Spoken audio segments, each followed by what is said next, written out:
तो hey guys welcome back. आज हम फिर से गोता लगाने जा रहे हैं इंस्टाग्राम के गहरे गटर में। ये गटर इतना गहरा है कि इसकी तुलना अगर समुंदर के साथ की जाए तो समुंदर भी बुरा मान जाएगा। और भाई आज की हमारी समुंदर की डॉल्फिन है सृष्टि शुक्ला। अगर भाई आप जानना चाहते हो कि ये किस बला का नाम है तो भाई ये बला नहीं बल्कि खला बला है। ये इंस्टाग्राम पर ऐसी रील्स बनाती है जिसको देखने के बाद लड़के जिम नहीं जाते बल्कि ऐसे ही अपना वजन घटा देते हैं। ये आज की दुनिया की वो परी है जो चुड़ैलों से भी ज्यादा खतरनाक है। तो आओ यार चुड़ैल की चोटी काट कर चलिए शुरू करते हैं बजाना विदाउट गाना। तो चलिए शुरू करते हैं।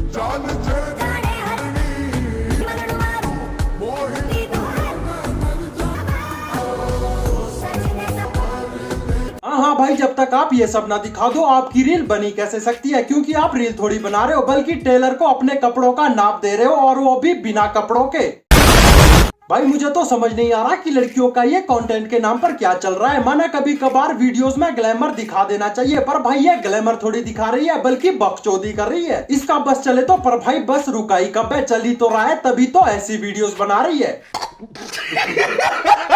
भाई आजकल तो ऐसी हालत हो चुकी है कि पता ही नहीं चलता कि घुस कौन से ऐप पर गए हो, क्योंकि इंस्टाग्राम और क्रोम तो आजकल एक माँ की दो जुड़वा औलादे बनी चुकी है। ये दुख का खत्म नहीं होता बे।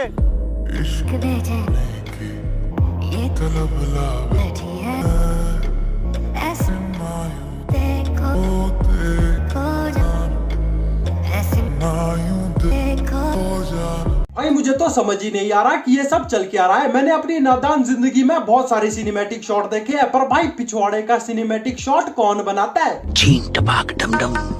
एक बार सोच कर देखो, तुम किसी धार्मिक स्थल पर बैठे हो और तुम्हारे मन में आ जाता है क्यों ना इंस्टाग्राम पर थोड़ी सी रील्स ही देख ली जाए, और तुम्हें पहली ही रील ये दिख जाती है। भाई बाकी तो पता नहीं, पर ये देखने के बाद अगले 7 जन्मों तक तुम्हारा पाप तो बिल्कुल भी कम नहीं होने वाला, और तुम्हें प्रायश्चित करने के लिए कैलाश पर्वत पर अगले 2 जन्मों के लिए तपस्या करनी पड़ेगी, वो तो बिल्कुल ही अलग। भाई यहाँ पे क्या हो रहा है? भाई यहाँ पे क्या हो रहा? भाई ये कहाँ फंस गया भाई मैं? भाई इंस्टाग्राम पर रील्स आने के बाद दुनिया नहीं बल्कि अश्लीलता की राजधानी बन चुकी है, और इस राजधानी की रानी यही मोहतरमा है। भाई रोक लो इसको कोई।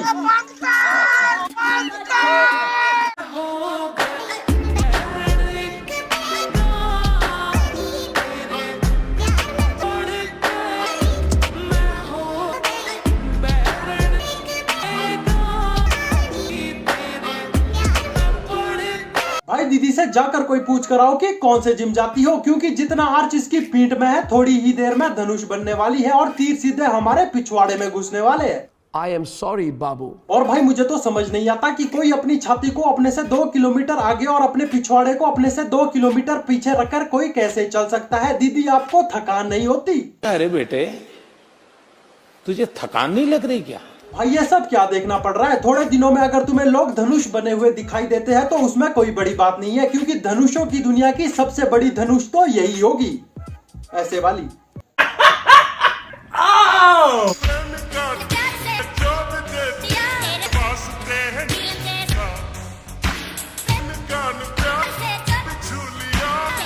भाई इसको बोलते हैं आलसीपने का ओवरडोज। दीदी नहा धोकर आधी चड्डी पहनकर मेकअप करके पूरी तरह से तैयार थी, और भाई एंड टाइम पर आलस ने हमला कर दिया। पर भाई कोई बात नहीं, हगना ही तो है बिस्तर पर ही सही।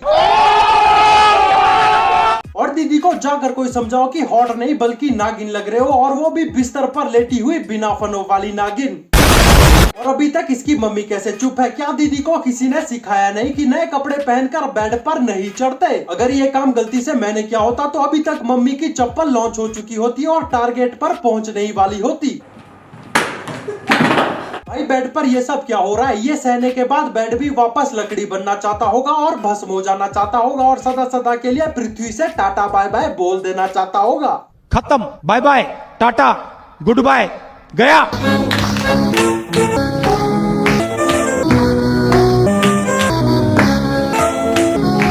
अरे यार नहीं देखना ये सब, कोई मेरी आंखों में नारियल तेल डालकर इसको सदा सदा के लिए बंद कर दो। और अगर आप ये सोच रहे हो कि ये सब क्यों कर रहे हैं, तो भाई आजकल पिछवाड़ा नहीं बल्कि व्यूज लाने की शरीर में पहले से ही फिट गॉड गिफ्टेड मशीन बन चुका है। शर्म करो, भगवान से डरो, भोसड़ी वालों भगवान से डरो। और अब इसका गलत प्रयोग शुरू हो चुका है, और मुझे तो समझ नहीं आता कि बस हमारे ही टाइम के मम्मी पापा को डंडे का सही प्रयोग करना आता था क्या? क्योंकि भाई आजकल तो ऐसा लगता है जैसे मम्मी पापा लोग डंडे को जानते ही नहीं है और वो उसकी शक्तियों से परिचित ही नहीं। नहीं है, क्योंकि भाई ये जो भी हो रहा है इसके बाद दुनिया का अंत पक्का है और बस हमें बेल्ट और तेल में डूबा हुआ डंडा ही बचा सकता है। ऐसे हालात में बेहतर यही है कि वक्त रहते इंसान सतर्क होकर अपने जज्बात को काबू में रखकर अपने कदम पीछे हटा ले।